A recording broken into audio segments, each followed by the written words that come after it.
Speed is fine. Okay, let me re-log in. Huh? I'll just re-log in.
Okay, so welcome. So now it should be fine. So can someone speak? Hare Krishna. Oh, yeah. Hare Krishna Okay. Prabhuji, Dandavat Pranam. Now it's fine. Hare Krishna Prabhuji. Hare Krishna. So what we will do is we'll continue our reading. So we finished 33 and 34. So now we're going to go into 34. So in 34 we saw Krishna saying that anything that does not have his presence or anything that is separate from Krishna is considered to be Maya. Right? So now you can see many people think that they go to demigods and they worship the demigod. They think they're practicing devotion, spiritual life, but it is not. Right? So this definition clearly tells who is practicing devotion life. So for example, many people are followers of Sri Ravi Shankar. Right? So now from here you can see Sri Ravi Shankar is not talking about Krishna as the center of his preaching. He's talking about many things. So now you can see it's all illusion mind. Right. You have seen many people are there out in the streets who talk about different demigods. Some may talk about Lord Shiva, some may talk about Durga Devi or other forms of hers. So you can see forms of Devi are all Maya. Right. So you can conclude by one mother statement that anything that does not have presence of Krishna or anything that appearance that does not have connection to Krishna is considered to be illusion. Right? At the same time, whatever is already present can be linked to Krishna by using it in service of Krishna, right? Including ourselves. So this body that we possess is a body of illusion or Maya. Here Maya refers to the three modes of material nature. So if we make this body serve Krishna, Navaveda Bhakti, any of the 9 processes of Bhakti, then you see even our body becomes spiritualized. That is a simple formula. If a person, human being, does not take up the life of Krishna consciousness, then he's not on the spiritual path. That is the conclusion. So that's what we saw in 34. In 33, what did we see? We saw God existed before, God existed at the time of creation, God exists throughout the activities of creation. God continued to exist after the entire creation is destroyed. So, he is Nitya Nityana, right? So that's what you have to understand. You have to understand eternity and the position of God. And that is called God. In the case of the Ihadevatas or any other great personalities who are in this material world, either in our loka or higher planetary system, you see when the dissolution happens, they also die. They are not present here. And hence they are not considered to be God. Okay? So God means who's ever existing, eternal, all the time. So Krishna clearly distinguishes. So we saw that in 33. We saw what is Maya in 34. Now we're going to see, understand what is called as prayojana, pure bhakti, prema.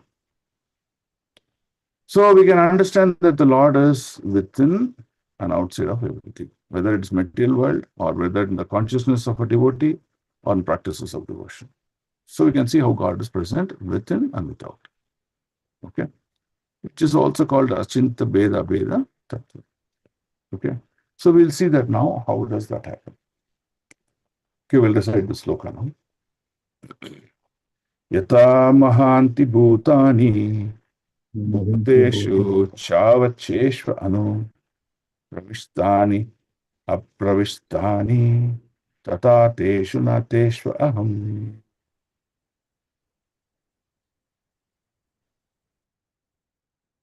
Okay. So what is this meaning? Let's see this meaning. We will go into the note section. I prepared some concise notes on the whole thing. Translation. Oh Brahma, please know that the universal elements are what? In Sloka 7, chapter 7, we read in Sloka 3 and 4, 4 and 5. Bhumi Rapo Nalo Vayu, Apareya Mahas Itastvanyam. So in these two slokas, what you understand, entire elements of creation, those are the elements. Okay. Please know that the universal elements enter into the cosmos. Cosmos is the space, the solar system. And at the same time, do not enter into the cosmos.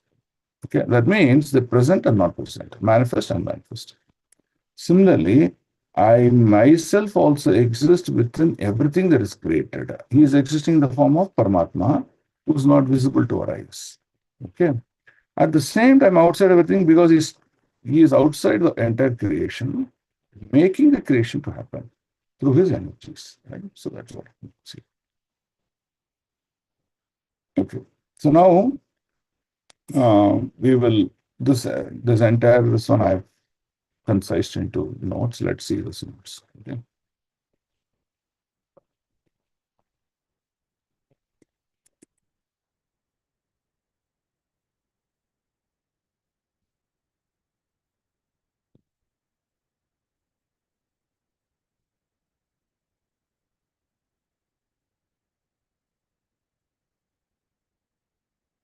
So after we finish the class, you can spend time in going through this purports that are present, and you will see what are we discussing in the note section. You will see more details into the purports. Okay. The third words of Srimad Bhagavatam. Okay, comments. It is called as Prayojana Tattva. So Prayojana Tattva means the truth about how we express our love with the Lord. It is called Rahasyam. Why it's called Rahasyam? Because devotional service is not available to everyone. Unless one takes up the practice, then he will be able to experience love of God. If one does not take up the devotional service, then he realizing God will be indirect method. What are the indirect methods? Indirect methods are through demigods, to his pitrus, to the elements of this universal creation, like rock, tree, mountain, ocean, sky. So that is called indirect methods. So that means Lord can be perceived only by pure devotees and the experienced love of God. Hence it is kept as Rahasya. Srimad Bhagavatam 2.9.35. So we read the sloka now. is the third of the four seed verses, known as Chatusloki. It defines the relationship between Lord and the material world through the lens of Achintya Veda Abheda Tattva, inconceivable oneness and differences. What is the oneness and difference in this creation? The oneness is, even though Lord is outside, He is also present inside, but He is not visible. And without His presence, nothing in this material world can get activated or work. Right? And what is the difference? The difference is, even though Lord is the creator, and even though He is present inside it as Paramatma, He is unaffected by the modes of material nature. So hence you can see the Lord is completely outside and not being visible within inside. So simultaneously both these things are possible. Now the first line, Yata Mahanti Bhutan. So just as material elements, right? The five material elements, earth, water, fire, ether, air. They all enter into the bodies. That we have bodies, into this body which is present. But after these five elements have entered our bodies, you can see they're also present outside. You can see outside, right? All these five elements.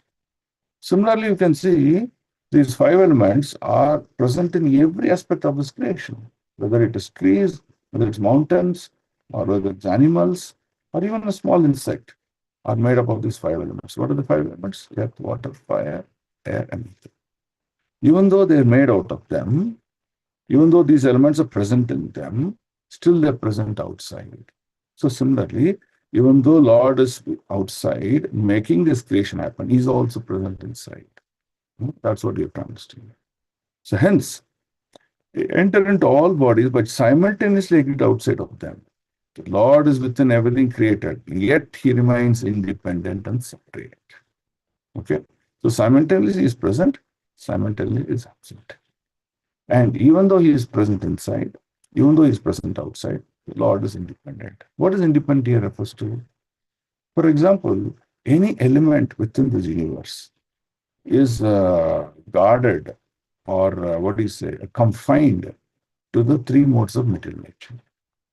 So they have to follow the rules. Okay? Whoever it may be. If it is a cycle of birth, death, old age, and disease, everything has to follow. Everything has to follow the cycle. What cycle? Creation, sustenance or maintenance, destruction.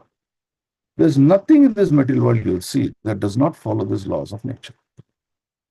Yet, Lord, when He is present here, is unaffected by these laws of nature. Why? Because He is a creator of the law of nature. Right? So that is the beauty of the Lord. So the Lord is within everything created, yet remains independent. That is what is the independency. But for example, we are dependent on the laws of the material nature, right? So we cannot control the material nature, but the material nature controls us.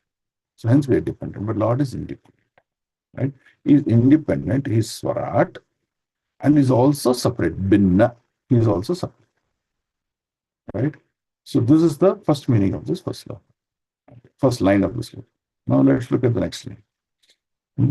Bhuteshu chavacheshva anu. So the Lord enters into this cosmos.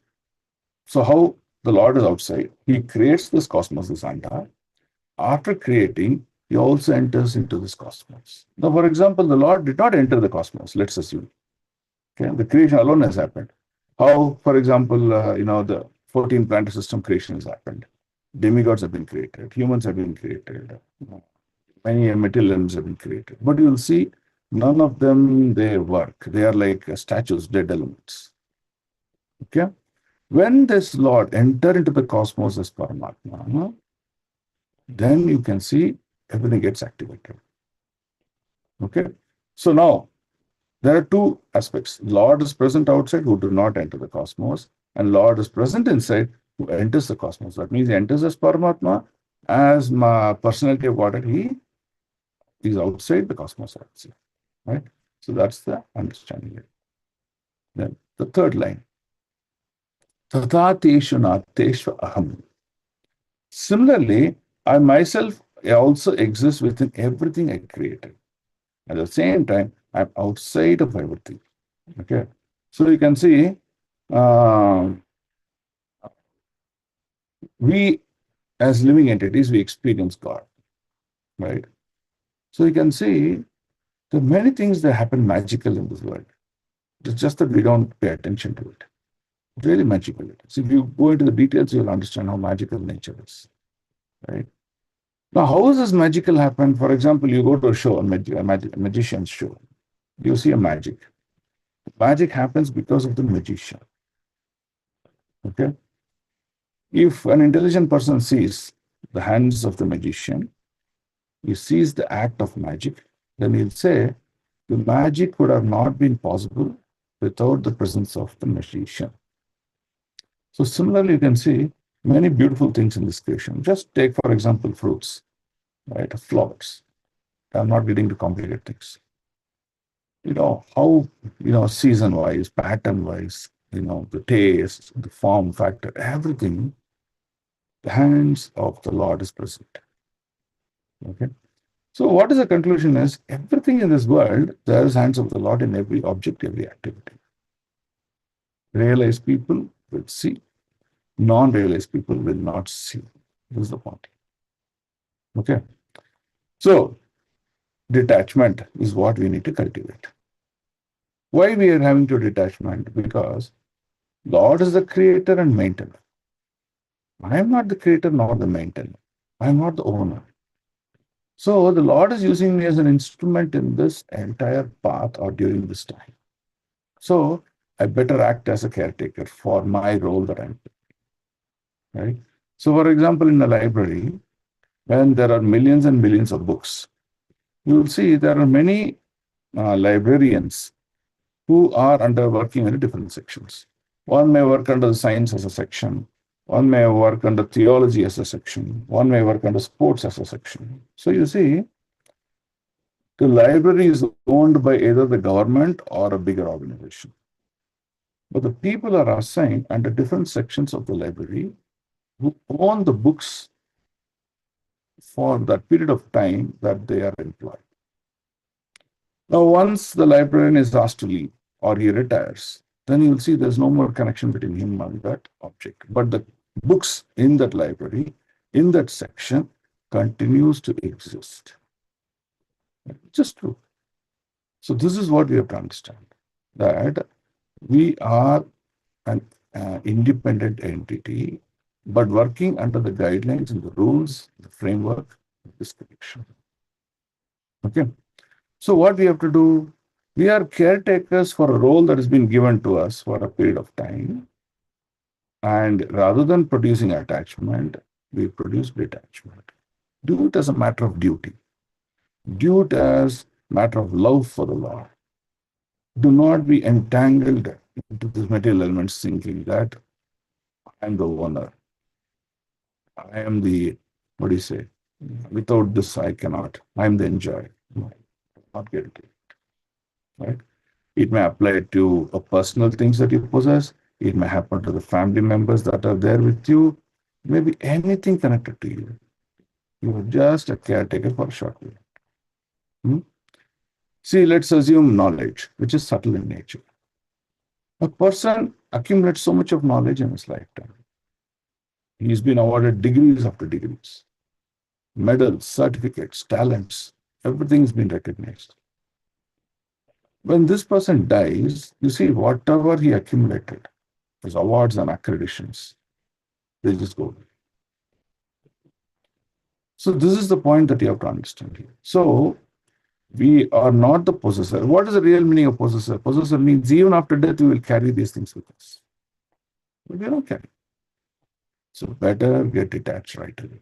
And that knowledge is perfect. Okay?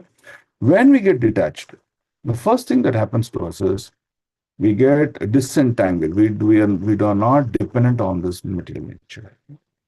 The three modes of material nature will not affect us. Simple things. A person may have certain qualities like, let's say, anger, let's say, eating habits, let's say, enviness.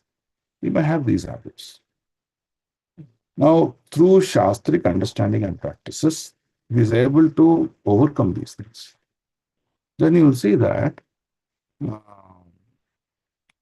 the cause of this ability to overcome is detachment rather than anything else. How is that he's able to do detachment? Because of acquisition of knowledge on these new items. So when you acquire knowledge, why Pandita is considered to be a great personality? Because he may do an activity, but is detached to that activity. Okay? That's the most important aspect. And that person is called a jnani.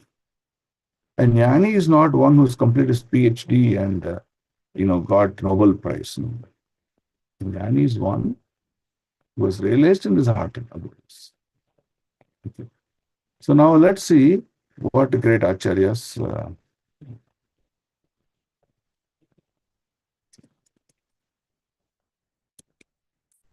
talk about this. Okay. So Sridhar Swami, he calls this as a rahasya. Rahasya means pure devotion service. Right? We explained why he is calling it as rahasya as pure devotion service. Because pure devotion service will be awarded only to people who have faith and practice on a regular basis. Jiva Goswami, what does he say in Bhakti Samrita? The Lord describes the secret rahasyam of love for him. He translates this verse as the material elements are simultaneously within and without the cosmos. So I am simultaneously within the devotees' thoughts and also outside of the devotees. Manifest before their senses. Right. So in the process of bhakti, right? Shravanam, Kirtanam, Vishnu, Smaranam, Pada Sevanam. All these things you can see, the Lord is dwelling within us. He's dwelling in our thoughts. He's dwelling in our consciousness. He's dwelling in our activities. When these things are very strongly present, a devotee may sing about the Lord, about his glories. He may compile certain attributes of the Lord. He can compile certain qualities of the Lord and produce a song out of it. So that is expression of love. Okay. So this is what is the most important thing that you can understand, that the Lord is present within you. So it is not that, only if I go to temple, I will see the Lord there. No. By good knowledge, by the guidance of the spiritual master, and by one's practice, devotional service, one can experience Lord within him. Temple, books, spiritual master, association. These are enablers. What are enablers? They help us to come to the platform of devotion service, including a spiritual master. But beyond it, so this is only about 25%. All these enablers are 25%. How, for example, there's a beggar on the streets. He doesn't have money. He does not know how to lead his life. That's why he's begging. So what do? You said, hey, this is not the way to lead a life. Come. You can't get a job because you're not skilled. No problem. Come. I'll take you to a temple. You serve there to Lord Narayan. They'll give prasadam, eat 3 times prasadam, be in the temple, do all these things. That means you're getting that person to the Lord. So similarly, what's happening is we're all in this material world, wandering as beggars, begging for some material enjoyment. But when such a person, due to these enablers, who the holy name, the association of devotees, the spiritual master, subject matter knowledge are given to us, then now we know the direction. But the execution of the direction, realization of the direction into reality, can be only accomplished by practice of devotion service. And that is in our hands. That's why these things are 25%. 75% remains with us. Okay, that's the most important thing. So hence he says, they manifest before the senses. Because the devotees dedicate everything to me, I appear before them in my form filled with bliss and love, and that is my secret. That's why it's called Rahasya. Right? Krishna manifested in Vrindavan for the sake of devotees, and devotees nourished his presence. When Krishna was present in Hastinapur, devotees recognized him, non-devotees could not recognize him. Bhishma Dev, he recognized Krishna. That's why we have Bhishma Stuti, prayers of Lord Bhishma and Lord Krishna. The Pandavas recognized him. Draupadi recognized him. Many devotees recognized him, right? But there were many who did not recognize him. So for him, he is not present in front of him. This verse refers to rahasya, secret, confidential, and also mysterious. Why it's called mysterious? Because we don't know under what condition he will be manifested, under what condition he will show his presence or not, right? It's very, very mysterious. The most secret, confident, mysterious goal is prema bhakti, right? So once they learn the art of connecting with Krishna, then you see that slowly evolves. And so there's nothing else in this world apart from Krishna. And he falls in love with it. Right? Okay. For the conditioned soul, the Lord's presence is hidden by Maya. Maya javanika chandam ajnadokshajam advijam na lakshashe modadrisha nato natya garoyate. The pastimes, the activities, the form, rupa, anything about the Lord is covered by the curtain of Maya. Why? Because I don't have premanjana churita bhakti vilochanena. I don't have the eyes to see the love of God. Because my eyes is not anointed with love. It's anointed with material wants. That's why it says, for the condition. So, the curtain of Maya just covers the Lord. So, for example, you have a nice window, you put on the curtain. What can you see? You can't see anything outside the window. You don't know what's happening. Same thing. Lord's entourage cannot be experienced. Right? Okay. For the devotee, the Lord is seen everywhere through the eyes of love, premanjana charita, Brahma Samhita. Right? For the devotees, he can experience Lord everywhere. The smallest thing he'll see hands of love. The biggest thing he'll see hands of love. That's the beautiful conversation between Vritsasura and Indra. So, Vritsasura is a demon, but he is demonstrating love of God. Indra, he is a servant of God, he is a demigod, and he is the administrative head of all the demigods. Yet he is seeing the material Maya illusion. So how? This conversation is very, very interesting. In the first stage of fight between Vritsasura and Indra, Indra, along with all the demigods, is coming, and Vritsasura is having his Trishul as a weapon, and he's huge, gigantic, he's phenomenal in his size. And he's ready to take on.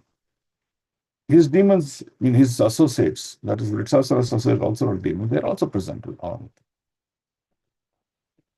In the first scenario, the demigods, they come, and there's a clash between the other demons and the demigods. Some may get, some may, some may escape. But Vritsasura, when he starts to make the move, he throws all the demigods out. Some of the demigods, he tramples them. And the remaining demigods, they just run out of fear. All are gone. Only Vritsasura and Indra are present now. Indra has got two weapons now with him. He's sitting on Airavat, and he's having the Gada, his famous Gada with him. And he's also having this thunderbolt weapon, which he made out of the body of the Richi, under the instruction of Vishnu. First, what Indra does is he throws this Gada, such a great speed and force that Vritsasura, just by like a small, a mosquito coming our way, we'll just do like this and the mosquito goes. Like that, the Gada just flies away. It stuns Indra. So he threw my Gada just like that. What Vritsasura does next step is, he actually hits the head of Airavat. He punches like this. In a punch, when he does that, Airavata is supposed to be one of the strongest elephants. Massive it is. It cannot be defeated. That's the specialty of Airavat. Airavat goes 30 feet sliding back. That force, and it falls down with blood oozing out of its forehead. It's about to die. Of course, no, anything in the higher planetary system, because of Amrit, they live forever. So they have the divine touch. So Indra touches the forehead of Airavata, and by the divine touch, the blood stops oozing, and so the cracks on the skull revive, and Airavata slowly revives back. Now Indra takes his thunderbolt weapon and he's swinging. He's about to throw that. This is a very beautiful time this happens. Vritsasura tells Indra that I'm very happy that you're going to throw this thunderbolt weapon now, because that weapon will liberate me out of this samsara. And I have been praying to my Supreme Lord, please give me love of God and please take me out of this place. I don't want to be part of this conditioned world, which is full of tapatraya, which is full of difficulties. So please throw that weapon on me and take me out so that I can continue to do my service. He uses the word reinstatement. Vritsasura uses the word reinstatement. What does that word reinstatement means? My original position, my Lord, was a servant of yours. Jivere Swarupai Nitya Krishna Dasa. That was my position. But somehow, due to this influence of Maya, time immemorial, rather than serving you, I'm serving myself. I'm serving my senses. I forgot you. So, he's telling Indra, the thunderbolt that you're going to throw on me is considered to be the greatest boon, because it will liberate me out of this demonic body and reinstate me into that original position to serve my Lord at his lotus feet. He says, please throw, don't wait. I don't want to even wait a minute. Stay in this material. So, hence, he's asking Lord that by this action, I will get pure love of God. I'll be able to practice devotion. And that's my Nityam. That's my original position. So, he's very happy to get defeated in this war between Indra and Vritsasura. But what is the consciousness of Indra? Indra is thinking that, oh, by killing him, I'll be able to reinstate my material position as Indra, and I will sit on my throne without disturbances. I don't want this guy. And I'll have all my demigods reporting to me. I'll continue to perform my role as the great Indradeva. Now you see, Indradeva demigod is not asking for pure devotion, but Vritsasura demon is asking for pure devotion. What is the beauty? Right? So, anywhere, devotion can manifest through knowledge and through association. Anywhere, devotion need not manifest, even though you may possess knowledge and association. But if you develop qualities of material pride and lust and not able to serve, that mentality to serve others, you're not manifest. It's a very beautiful understanding that you can read out of this past. Okay, so let's read more further. Madhya Lila 25.124. Let's see what's being told here. I will share this.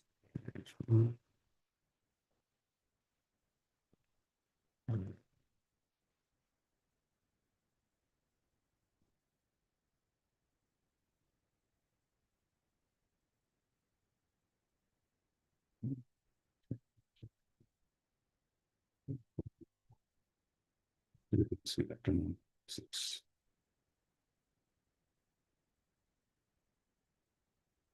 Okay, so here you see Chaitanya Charitamrita 25.123. Here it says, Amate ye priti se prema ayochana karya dvare kahi tara swarupa lakshana. Okay. Swarupa lakshana here refers to natural characteristics. Okay, what is the natural characteristics? Natural characteristics is love is an expression of the soul. Okay, that means if you look at many qualities that we possess, we may possess qualities of greed, possess qualities of lust, enviness, whatever we want, we may possess. But those are all acquired qualities. Acquired why? acquired by association with Maya. Now, natural qualities of the soul is love. Okay, love to whom? Love towards other living entities, other towards the Creator, Krishna, and that's what it is. So, one has to establish the natural characteristics again. Okay. Supreme affection for me is called love of Godhead. And that is the ultimate goal of life. Let me explain by a practical example called the natural characteristics of such love. That's what the Acharya is trying to say, right? So, if supreme goal of life is all about natural characteristics of love, expression to Lord and His creation. All living entities are His creation. All elements that you see are His creation. That means you will develop respect for them. Your dealings with me will be a lot of kindness and to serve mentality. Then you'll see there is Vaikuntha more everywhere. This is the key aspect that we have to understand. Okay, that's what told us in this sloka. Okay, let's go back to the theory again.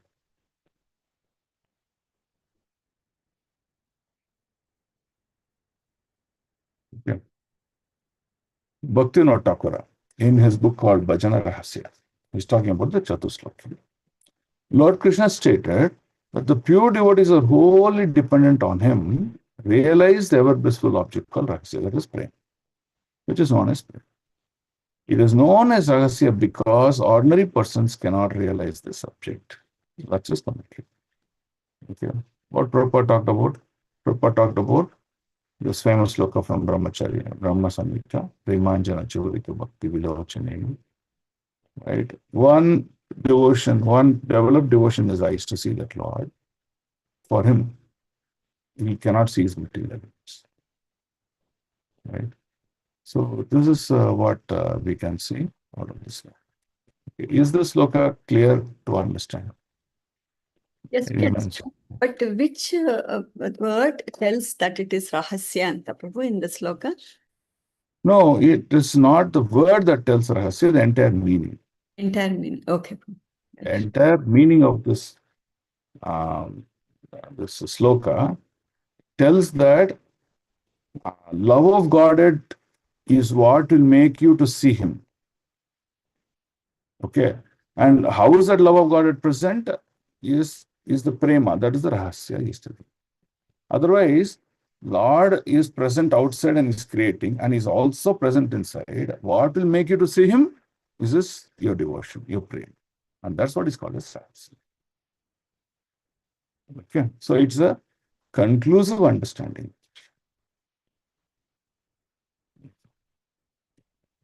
So you can read the purports, they're pretty long, but you can read them. Okay, 9.36. एतावत् एव जिज्ञास्यम् तत्त्वजिज्ञासुनात्मनः सुनात्मनः अन्वय व्यातिरेक्याभ्याम् यत्स्यात् सर्वत्र सर्वदा. So here the key line is this third one. Yatsyat sarvatra sarvada. Okay, but we'll see what the meaning is. A person who is searching after the supreme absolute truth, the personality of Godhead, must certainly search for it up to this, in all circumstances, in all space and time, and both directly and indirectly. So the search for truth should never stop. Okay. So now, here, there is one line that I want to highlight here.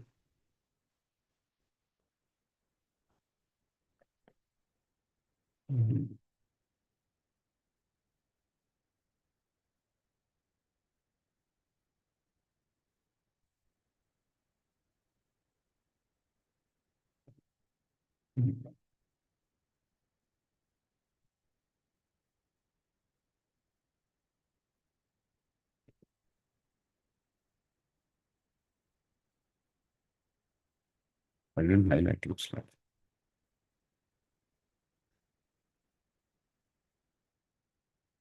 Okay, no problem. We'll go to our note section.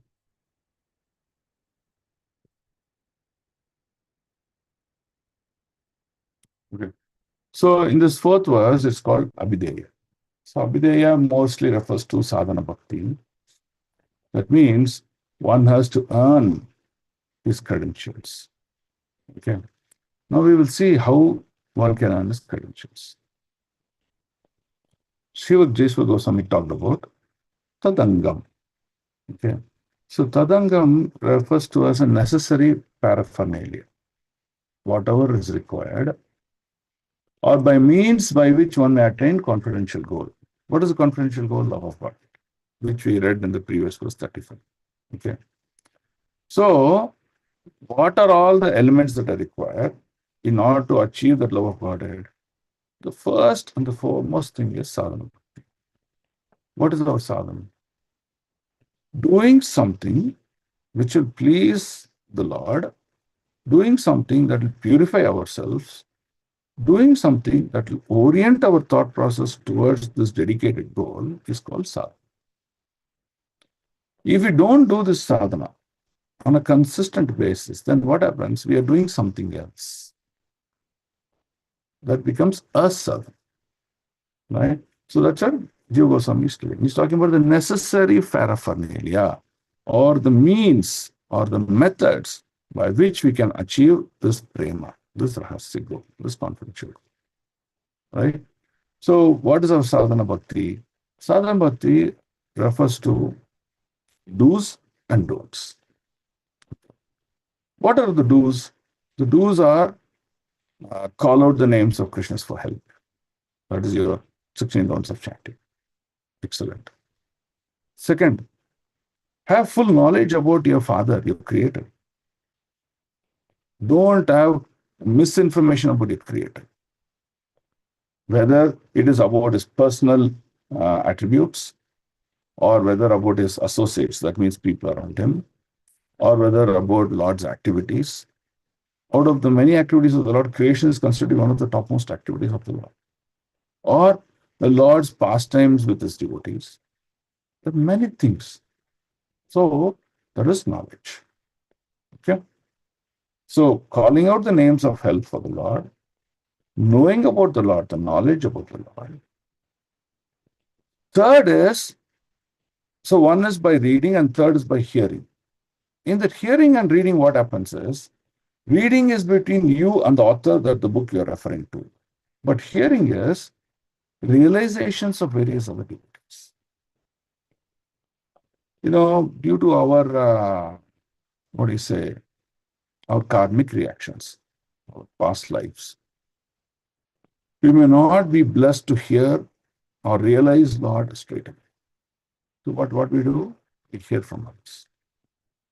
Okay? So I'm sitting in a class, let's say, Bhakti Vijnana Goswami Maharaj is speaking. He will share many realizations of us. Then my mind will change. Oh my God.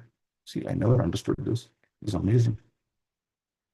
So, hearing gives us realization.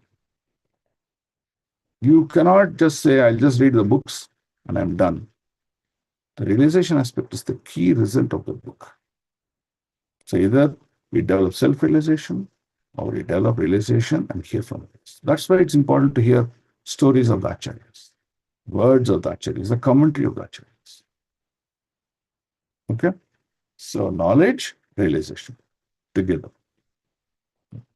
These are all the do's. When we do all these things, what happens? We get attracted to the Lord. Oh my God, this festival of Nrsimha Chaturthi is so amazing. The Lord did all this pastime. So let me go and take his worship. Let me perform yajna on this day where it will please him. So doing these things, which is called action of service, is a result of you realizing in your heart about the Lord. And this is called the do's. Okay? Let me repeat. Call out the names of Lord for help at all circumstances. Hear and read about the Lord to realize about the Lord. Third, whatever realization you have done, produce result in the form of service. It can be any service. Any service is fine. This is the do's. Now there are don'ts of sadhana bhakti. What are the don'ts of sadhana bhakti? Four related. About realization, can you just repeat that part? Realization is what people have discovered about prema bhakti. Yes. So they will say, "Oh Prabhu, I did something like this. This happened. I sat with my Guru Maharaj, something like this happened." For example, I was reading a book by Sachin Maharaj. He had a wound in his right arm. Okay, he had a wound in his right arm. Then he asked his devotees what to do. They said, please go to doctor, apply some cream, apply some this one and things like that. Then he go away for it. At the time, he was doing a lot of research work on the Gayatri Mantras, 7 Gayatri Mantras. So he said, if these Gayatri Mantras are true, then they should work.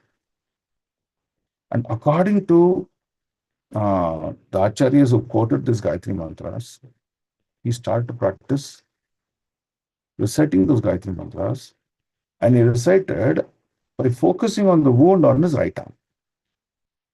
Okay. In about a week time to about weeks time, about 7 to 9 days, the wound completely disappeared. And Sachin writes in his book that the wound disappeared and even the stain marks also was not present. See, this is his realization. Then he understood that when the Gayatri Mantra is recited with the right intention and with the right meter, with the right pronunciation, all those rules, it can work. This is exactly what he understood. So now, we are not going to sit and say, okay, there's a wound, I'll go to do this. We are not going to do that. But we realized from the life of Sachin Maharaj that this is the power of Gayatri Mantra. So hence what we do, when we do Trikala Sandhya Varnam, we also practice nicely. We don't practice in a careless manner, inattentive manner. This is realization. Okay. Now let's go to the next one. What does Krishnadas Kaviraj Das Goswami says?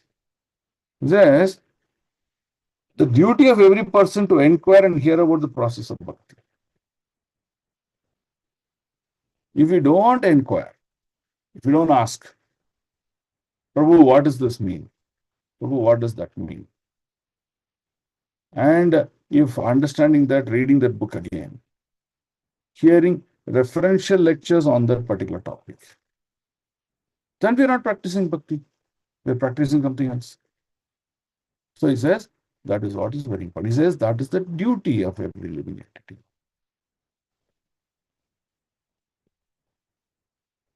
The subject is so vast. This lifetime also is not enough to understand the depth of those pastimes. Every time I read Chaitanya Charitamrita to the same pastime, it's giving me more nectar. I'm thinking, why is that I didn't understand the last time when I read? And that's the realization I'm getting. Oh God, this is amazing. Our Prabhu is great. I read again. That's the beauty. Okay, so that's about duty.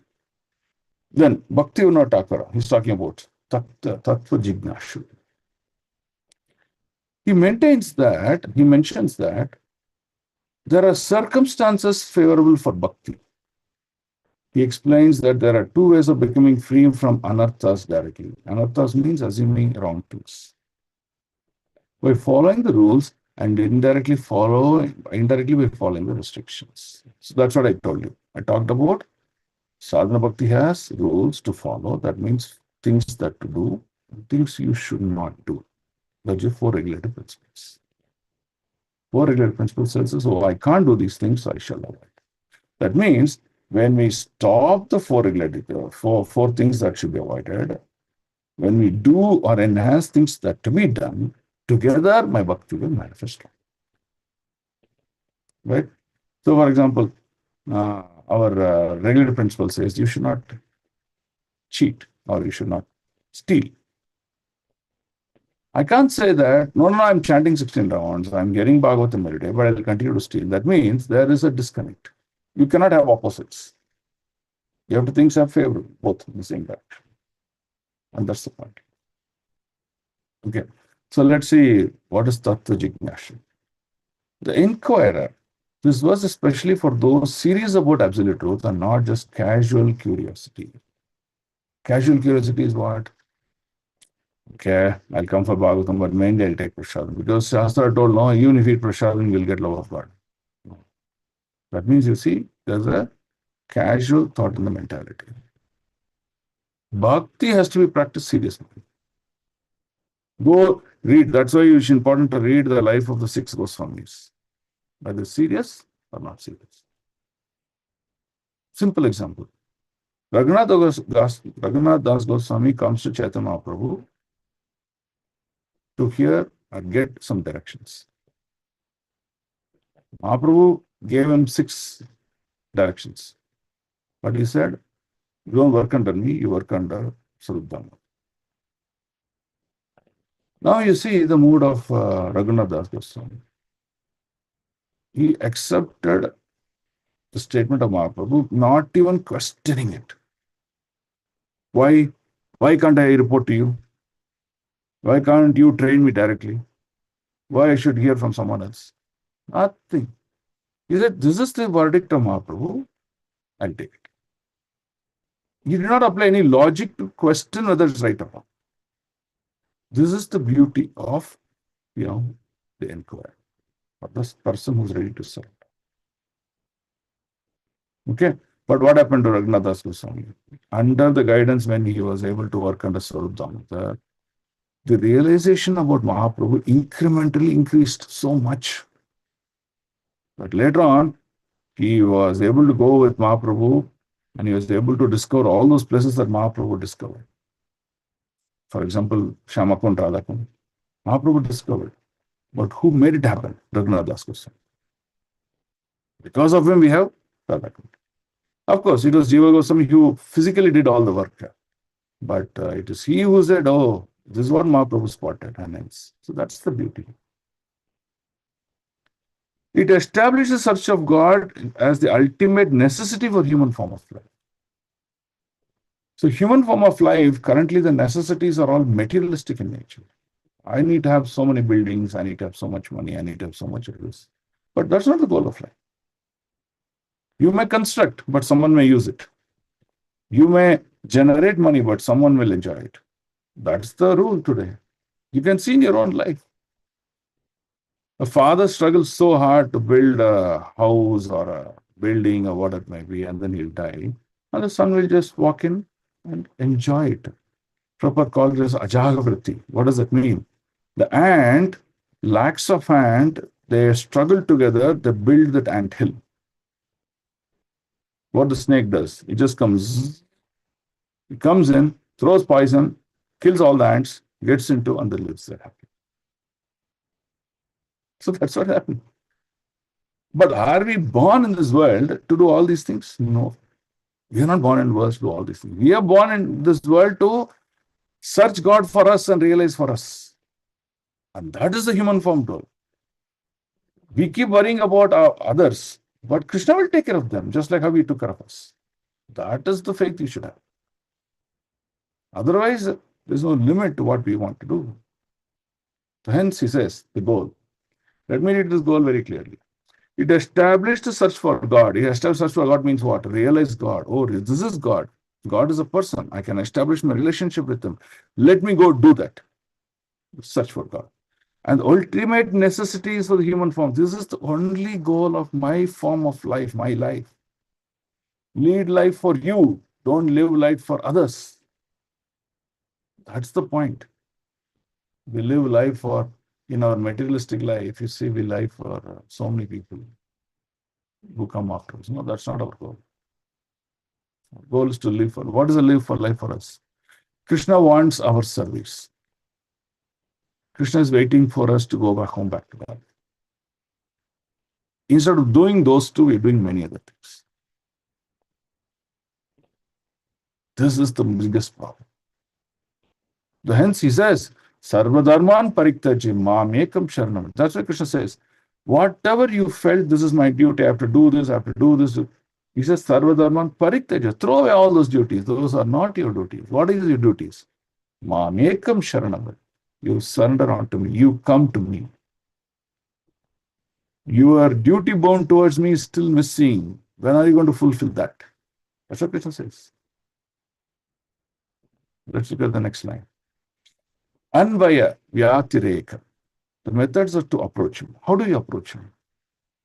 Okay, there are two methods, which is called Anvaya. Anvaya means direct. Vyatireka means indirect. What is direct? Finding Lord through positive devotional action. Navavida Bhakti. Chanting, hearing, serving. All these things where you can have direct establishment of a connection with the Lord is called Anvaya. And the Acharya is telling that one should practice that and nothing else. Vyatireka. Vyatireka means indirect. Okay. Now, look at this. This is called the Jnana. The first one is Bhakti Yoga. Second is called Jnana Yoga.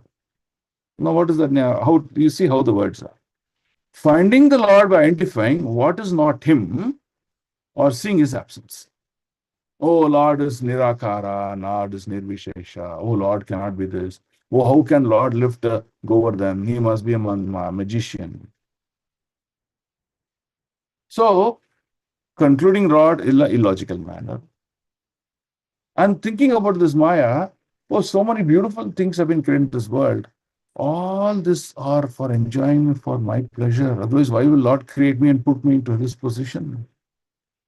Thinking that this creation is for me, as if I am the next Krishna, as if I am also very prominent. Why? You think the Lord is jobless to do everything for me? There are billions of souls. Out of all of them, why do you think Lord does for me? No. That's a wrong understanding. So, indirect, that's what it is. Realizing material pleasure is, and it is empty. Okay. Realizing that nothing exists apart from him, but he is distinct from material energy. Sarvakaran Karan. Right? So this is what this Anvaya and Vyatireka means. Now comes to the last line. This is a very beautiful line. We read now. We read here now in the sloka. Yat syat sarvatra sarvata. This one. Okay, let's see what is sarvatra sarvata. What is sarvatra? Sarvatra means sarvam. Sarvatra means everywhere. Now, what does that everywhere means? It is not that only if I go to temple, I'll practice devotion. Outside of temple, I'll be a normal guy, do whatever nonsense I want. No. Devotional service is not specific to a specific temple or a specific country or a specific place. It should be practiced at any location, whether you're in a forest or in a jail, whether you're in a land or water or sky, you should practice. Remember the Lord, call out his names, chant the names, discuss his katha. That's called sarvata. Everywhere devotion service must be practiced. Sarvada. Sarvada means what? At all times. That means at all places and all times, one should practice devotion service. That's why you see our sadhana bhakti has many rules. Okay? Once in 14 days, Ekadasi. Ekadasi means don't go to office, stay at home, try to read the slokas, try to serve the Lord, do activities and services in the temple or wherever it may be, or in the center or wherever you belong to. Enhance your devotion. Take some bhajans and sing. Read, hear. Okay. So now what we're doing? Full day. Okay. Then the rest of them, let's talk about other days, normal days. Okay, you get up in the morning, chant his rounds. Call out Krishna. Krishna, please help me. 2 hours. Then what we do?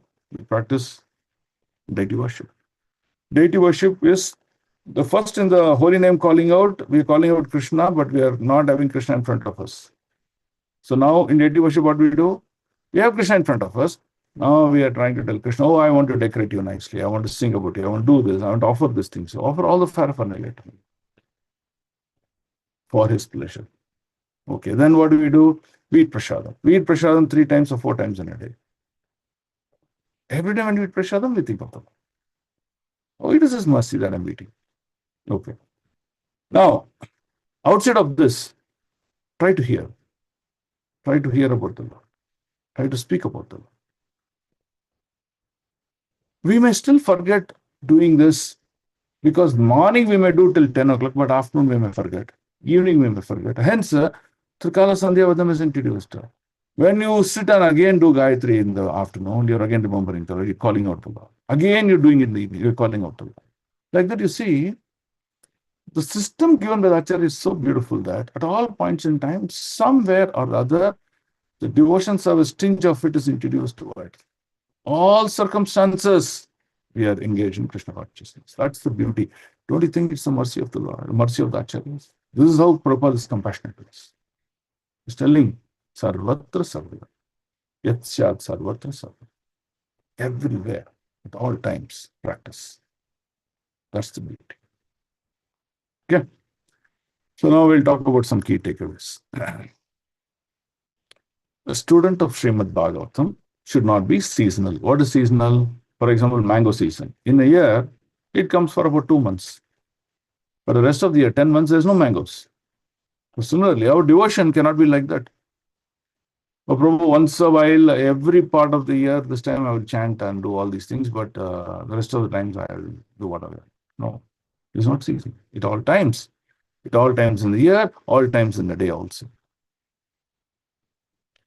Most important aspect of Srimad Bhagavatam is inquiry. What is inquiry? Why this? Why not that way?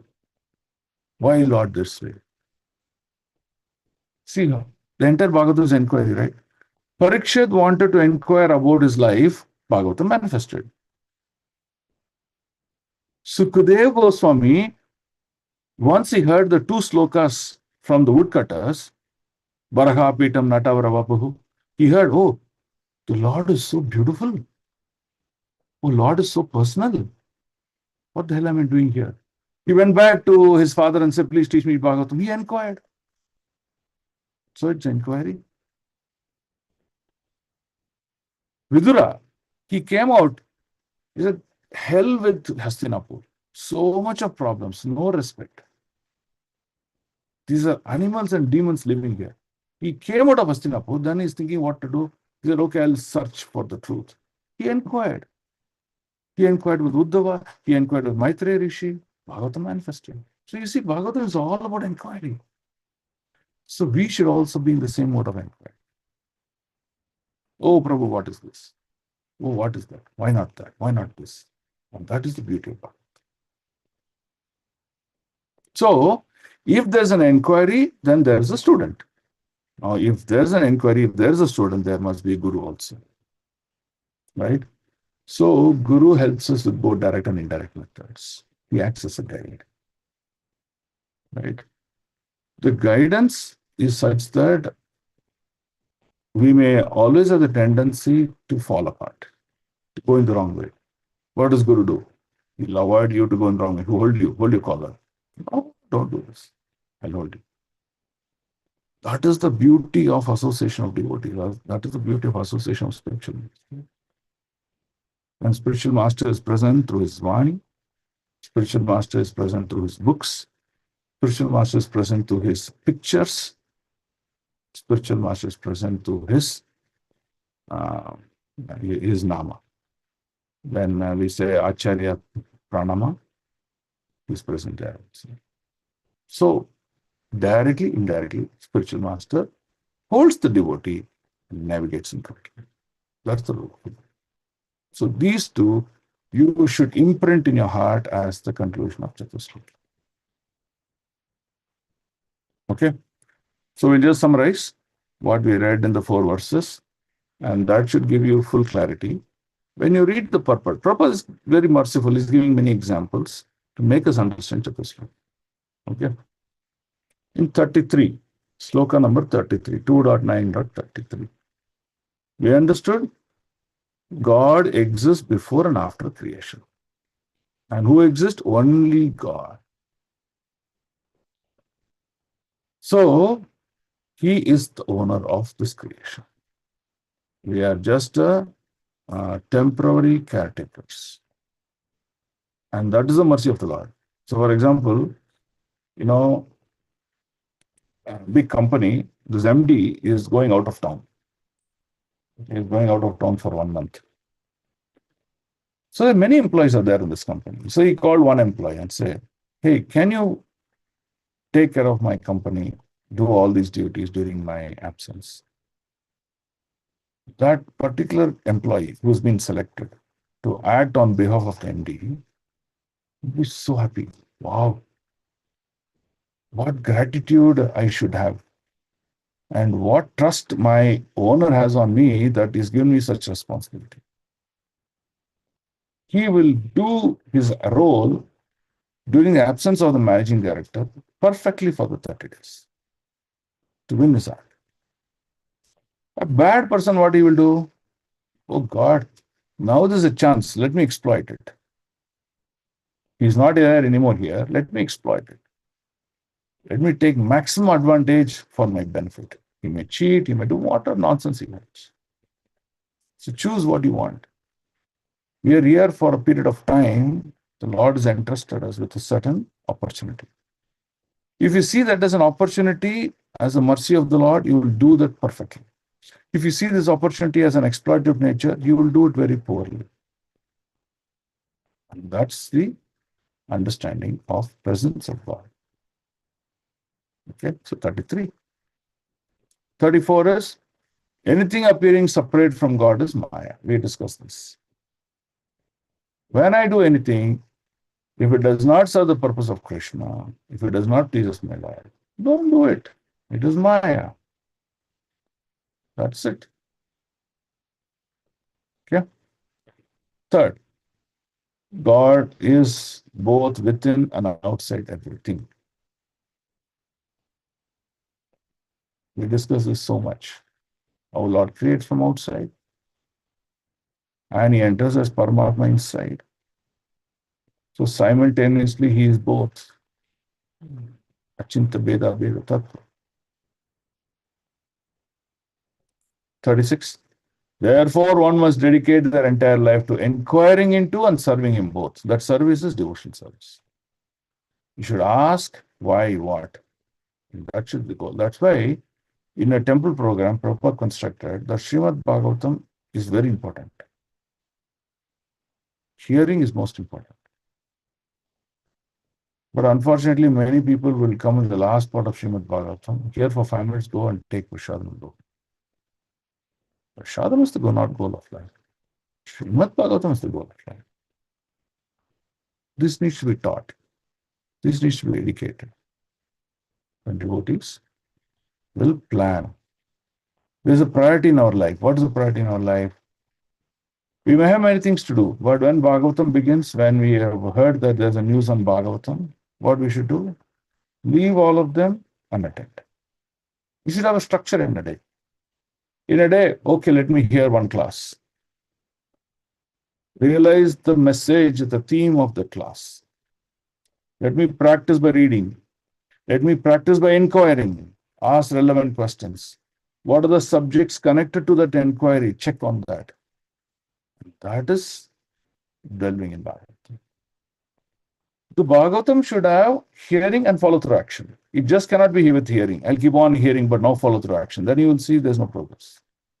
Hearing, follow-through action. Hearing, follow-through action. Both must be present. So that's why it's called inquiring and serving. Serve Bhagavatam. So that's why it is told. When you want to do service, people who do a lot of services, there are two kinds of devotees. One set of devotees who hear Bhagavatam and do service. One set of devotees who don't hear Bhagavatam, they do service. What's the difference? The person who hears Bhagavatam, you will see his service is phenomenal, slowly, incrementally improving. And he will ensure that he is doing a service for the pleasure of the Lord. So you will see that service is perfect. He will love that service. Everything is great. A person, a devotee, who's doing a service but not hearing Bhagavatam, you will see that it leads into trouble. There will be some issues with the service. And he may cause disturbance to others also. More than that, over a period of time, he will see, oh, the service is a burden rather than love. So he'll find fault with him and with others. So this is how devotees also suffer. So what devotees need to do? They should hear Bhagavatam, they should serve. Then they will see brilliant love in the service. Not just towards the Lord, towards other devotees also. When there is love with other devotees, where is the question of quarrel? Where is the question of disagreement? Those things don't happen. And that's the beauty. So hence my conclusion on these 4 verses of Chaturasloki. Okay. So we'll stop here and see if you have any questions. Prabhu, can I ask one question, Prabhu? Sure, sure. See, this God can be realized 3 aspects of Lord. Now. One is Jnanis usually realize the God as aspect of effulgence or Brahman realization, and yogis realize the God in the form of Paramatma realization, and bhaktas as a Bhagwan. So that is usually bhaktas will have an intimate relationship with the Lord as a Bhagwan. And Jnanis, when will they come to this platform of bhaktas?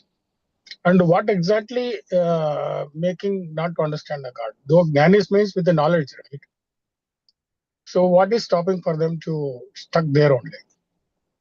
So Similarly, the first issue with Jnanis is yeah, they don't accept as it is statement of an acharya. Okay. They want to apply their own logic and they keep searching for logic. Okay. So then what happens? Your search never ends because there's a thirst and that thirst is never quenched. Okay. So now, for example, Naradaji told, this is God, this is Krishna, this is how he looks. And Naradaji has seen Krishna. So what is your difficulty not to accept Naradaji's statement? But you have a doubt on Naradaji's statement and you want to do your own research to understand, is it correct like this? So that is how Jnanis never come to any conclusion. The search for truth keeps going on and on. So what is the solution? Very simple. Give away those ahankar. This is pride. This ahankar and accept the statements of the Guru. Accept the statements of predecessors. Follow their instruction and act. Then you'll see the search for truth will go away, translate into bhakti by the mercy of the Chaitya Guru who is present in the heart. Otherwise, the Lord's mercy is withdrawn. This is most important. Okay? So we come to a class. Our spiritual master is telling, do this, is what Krishna likes. I'll take a classical example, Damodar month. The Acharya may say, oh, Krishna likes butter so much, offer him butter as bhoga every day. Now, a devotee who's always working on more jnana platform, he'll come home and say, why butter? Why it should be A2 milk or it should be A1 milk? If it is this or that, under what condition? He'll ask so many questions rather than offering the butter to the Lord. But the person who's very simple, well, he just offers the butter to the Lord and he gets the mercy of the Lord. But this person asking 1,000 questions but not offering butter to the Lord, he never gets the mercy of the Lord. That's the issue. And hence, jnanis are what are called as fence hitters. Does that help, Prabhu? Prabhu, what you said? Jnanis are fence? Fence hitters.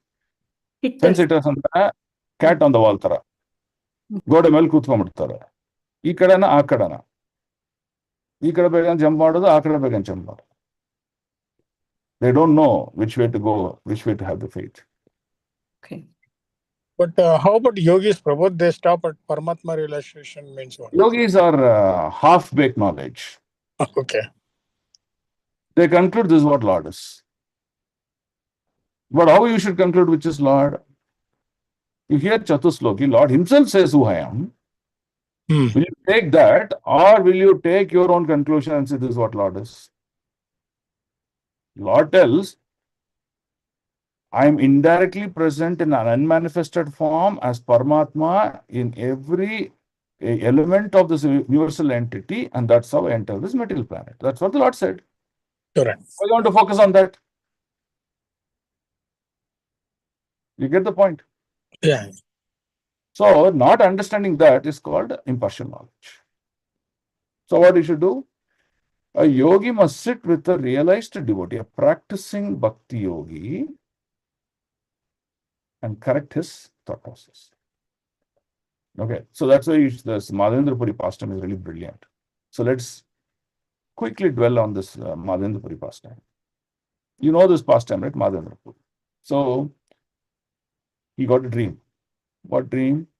Gopala came and said, hey, I'm in this kunja, and it is very cold and difficult out there, and I'm there as a Vigra inside, so please take me out, and no food for me for several days, so give me some food. So like that he comes and tells her. Madan Puri says, oh my God. Then what he did? Immediately he came out, then he went to the city, that nearby village, and then he told, see, I need help because there is one Vigraha of Gopala, we need to take them out, please, I need help. So a lot of local Brahmanas, they all came. Okay. Then they found the spot, excavated it, got the deity out. And what did he was instruction? Yeah, the instruction was to install him on Govardhan Hill. Okay. So now Madhendra Puri had to shift this Vigraha on top of the hill. Now, after shifting, he had to do Prana Pratishta. He has to install the deity, all those things.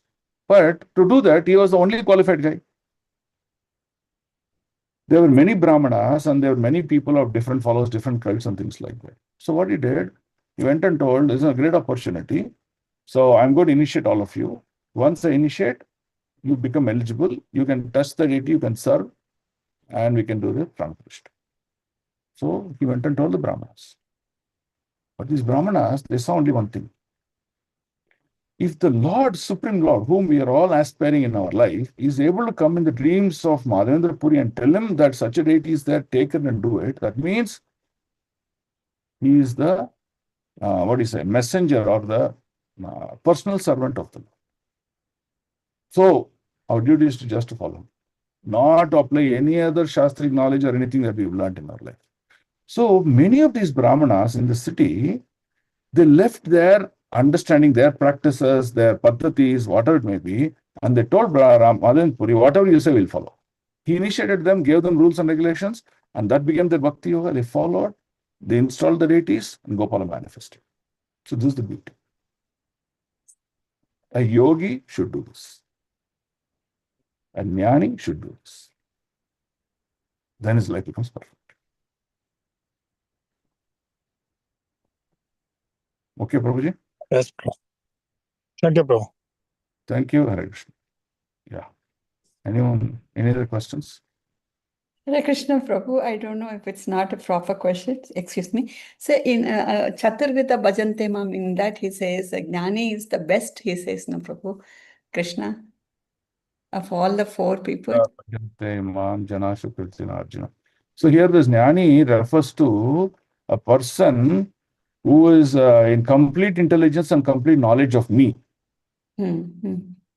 So this jnani, even though he uses the word jnani, he is referring to a person whose complete awareness of me. That means who's the one who's complete awareness of me is a devotee. So this jnani is actually a devotee. Okay. Not that the kind of jnani you're thinking. Okay. Thank you. Thank you. Out of many people, out of four kinds of people who come, a person with complete knowledge of me is considered to be fully intelligent and he says he's the best. And Yes. that is it. Thank you, Prabhu. Yes. Hare Krishna. Any other questions? Okay, so did you all like Chatursloki, how brilliant it is? Yes, Prabhu. Yes, Prabhu. Prabhu, Yes, please give that different comparison of Chatusloki, Bhagavad Gita and Bhagavata, that notes you give, Prabhu. Or Sure. you take on class next time. I wrote a lot of notes on the Chatusloki. I'm ready to share, but you know whom I will share with? You have to put a message in this Canto 2 group that I have completed reading all the 4 purports of Chatusloki. Once I see a message from you, then I will send you a personal message with this document. Sure, Prabhu. Okay. Thank you, Prabhu. Hare Krishna. And that is a deal. Sure, If you're sure. not going to read the purports, I'm not going to share the notes. Okay. Sure. We'll do Okay. it. We'll do it. Prabhu. The rule is very clear. Go to our Srimad Bhagavatam Canto 2 WhatsApp group. Mm. In that group, you type a message. I have completed all the purports. That means the 4 sloka of purports of Srila Prabhupada completely. Then you write a message. Once I see the message, I will personally send you the notes to you. Okay? Done. We'll do it. If Okay. someone does not present the message, then he will not get the notes. Rule number 2, if anyone puts a message, I'm assuming there is truthfulness because there's a propensity to cheat in this material world. I'll assume there is truthfulness, so I will send. Number 3, just because you've sent it, do not send it to someone else who's not read the purport. Absolutely. Please don't kill the spirit of Srimad Bhagavatam. Sure. Okay. Prabhu. Sure, Prabhu. Okay. Hare Krishna, Prabhu. What's the last thing you told, Prabhu? Yes, Mataji. You should not share. Last thing you You said should not something, share. Prabhu. If someone is not read the purport, but because of friendship and relationships asking you, oh, you got the notes, no, you please send it to me. Please Okay. do. Yes, understood. Maintain the spirit of Srimad Bhagavatam. Okay. Yes. Thank you, Prabhu. Only 36 to be done, Prabhu. That is too long, so just left it. We'll have to do. We'll do it, Prabhu. Please read. Yes, yes. For me to prepare the notes, it took so much of time to ensure that all the points that have been mentioned is concised, like 100 canes of sugar cane left inside to get a bottle of juice. The same thing you have to go through. Otherwise, you're not going to get full realization of Chatusloki. Okay. It will not take much time, but it is really wonderful to read, actually. Very beautiful. Prabhupada, I don't know what words to use. What sort of an acharya he is. I can't believe. Such wonderful words, such wonderful explanations given. No one will say, I have not understood Chatusloki after reading it. That is the beauty of Prabhupada. Please read. Sure, Prabhu. Okay, good. Any other questions, thoughts?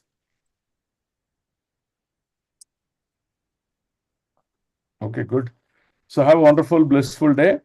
And in the next class, we shall complete the 9th chapter because now it's a conclusion. Now, Lord says, now Lord disappears. Lord told all this 4 Chatusloki to Brahmaji and he disappears. And then now Brahma is thinking, okay, now Lord is giving me all the instruction. How do I do the creation? What's my duties? Like that, he'll think and he'll tell Narada and then he'll done. So then we'll move on to the 10th chapter and we'll be concluding 10th chapter very fast. So in another maybe 2-3 classes, we'll complete 10th, second canto. Good, no? So we complete second canto also now. Yeah. Hare Krishna, Prabhu. One small doubt, Prabhu. Regarding sadhana bhakti, you said hearing and reading, then telling the names of the Lord, calling out the names of the Lord. And third point, Prabhu, You follow through with service now. follow through, sir. Thank you, Prabhu. Hare Krishna. Then with pranams, Prabhu. Okay. So then we'll begin new registration for third canto. Okay. So then how many of you are interested to practice third canto? We'll go same way. We'll go very deeply. And we'll learn that also very nicely. Okay. Hopefully we'll cover till the 6th canto because we already covered 6 to 10. So 10 we covered only like Few 20%. chapters, sir. Yes. Yes. So we'll cover 10th last. After we finish the 5th chapter, 5th canto, we'll go to the 10th canto, we'll cover that. Okay. Yes. Okay. Thank you all so much. Grandhara Srimad Bhagavatam ki jai. Jai. Srila Prabhupada ki jai. गुरुदेव की जय। निताय गौर प्रेमानंद। हरे हरे वाचा कल्पतरुभ्यश्च कृपा सिन्धुभ्येव च पतितानां पावनेभ्यो वैष्णवेभ्यो नमो नमः। अनंत कोटि वैष्णव वृंद की जय। वैष्णव ठाकुर श्रील प्रभुपाद की जय। निताय गौर प्रेमानंदे। Hare Hari Hare Hari Thank you, thank you Prabhu. Hare Prabhu, Krishna. दंडवत प्रणाम। हरे हरे कृष्ण कृष्णा। प्रभु Hare दंडवत Krishna प्रणाम Prabhu, हरे Hare कृष्ण Krishna, प्रणाम Dandavat Pranam. Krishna हरे Prabhu, हरे Dandavat कृष्ण Pranam. प्रभु दंडवत प्रणाम दंडवत हरे कृष्णा। प्रणाम। Thank प्रभु you, दंडवत Prabhu. प्रणाम Prabhu ji, Dandavat Pranam. दंडवत प्रणाम। हरे कृष्ण प्रभु दंडवत प्रणाम। हरे हरे कृष्ण। कृष्ण प्रभु जी दंडवत प्रणाम। दंडवत हरे कृष्ण प्रभु Thank you, दंडवत Prabhu. प्रणाम Hare Krishna. Dandavat प्रणाम। pranam, Prabhu. Okay, I'll end the class here.